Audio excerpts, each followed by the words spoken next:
noyob savdo taklifi ishlab chiqqanimiz evaziga 1 yil ichida $1 million sotuv qilishga erishganmiz. To'g'ri ishlab chiqilgan offer sizga millionlab dollar olib kelishi mumkin. Bizda xuddi shunaqa case bo'lgan.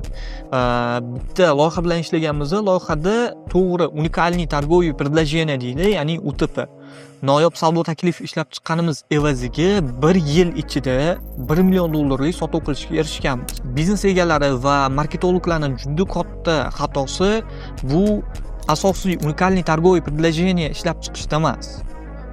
Uni atrofida boshqa qo'shimcha qiymat beradigan offerlar ishlab chiqishda bo'ladi yoki shunchaki offerlar ishlab chiqishda. Bozorda bor offerlarni qanaqadir customizatsiya qilishda yoki bo'lmasam qanaqadir konkurslar, bonuslar, nimadir aksiyalar qilishda bo'lib qolgan.